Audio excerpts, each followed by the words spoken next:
the Honorable Chief Justice, the Honorable Deputy Chief Justice, and the judges of the Supreme Court. My name is Hilary Sigei. My remit in submitting on the basis of the report is limited to the numbers. And my lords, I would dare say, fiction is best told in abstract. My learned colleagues for the petition have taken you through what they called a product of scrutiny. They have intentionally left out what is also equally important besides the process, and that is the numbers. I associate myself largely with the submissions by my learned friend, Mr. Wetangula, particularly with regards to the numbers and the 45 polling stations, which was a subject of inquiry in the orders for scrutiny. Given, my lords, that the election process in Kenya is a process that we are conducting 6 elections in one day, it is natural that errors, especially in counting, tabulation, are bound to occur. But far from that, when the 45 polling stations that this Honorable Court directed that a conduct of scrutiny be done, the recount confirmed that there was correct vote count in 45 polling stations.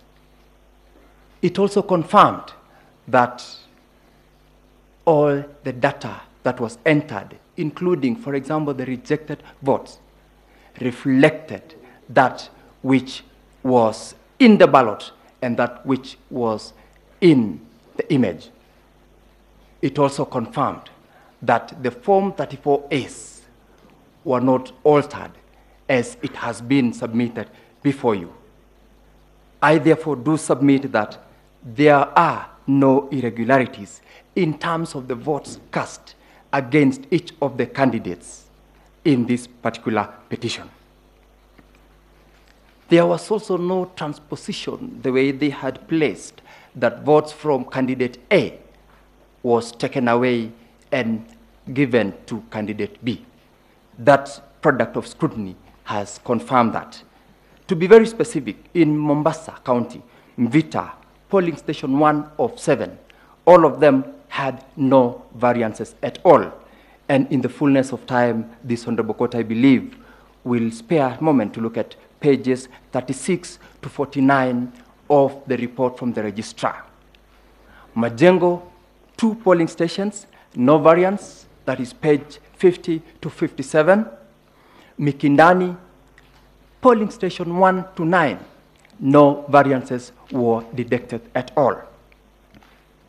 In Kericho County, Chepkutung polling station 1 to 3, no discrepancies were found.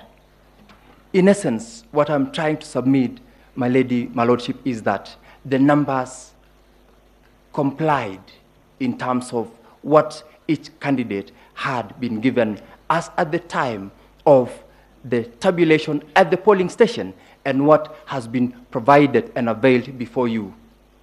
I am aware that the 32 volumes of Form 34As are placed already before you. Elections and the will of the people is deposed in the polling station as per the minor Kiai case.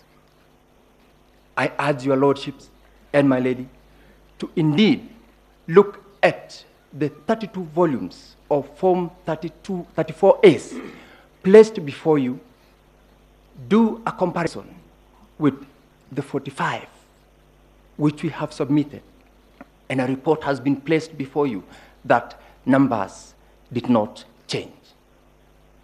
If they could not impeach on the 45 polling stations that they pleaded, they cannot impeach on the rest that are available before you.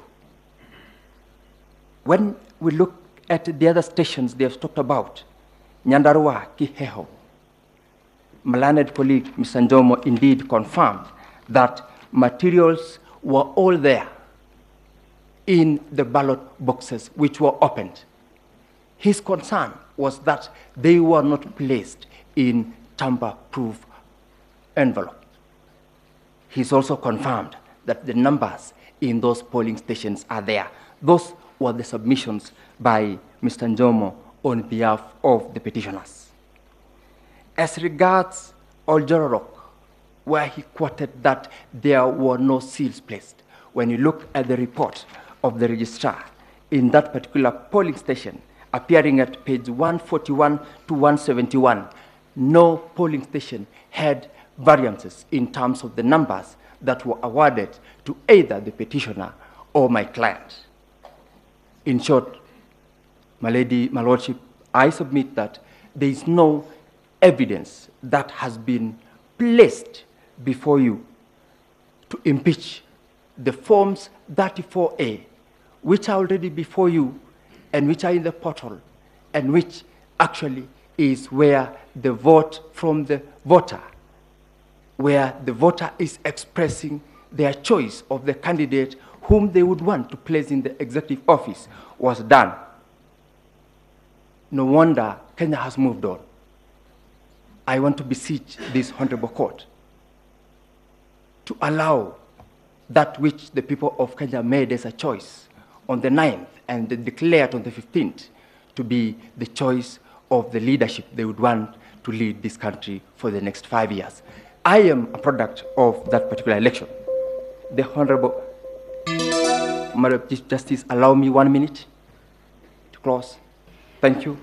I wanted yesterday while Malanet Senior, the Honorable Attorney General Emeritus, invited you to ask the Honorable James Orengo and Professor Tom Agenda, I would invite myself to answer that. I am a product of that election that was conducted.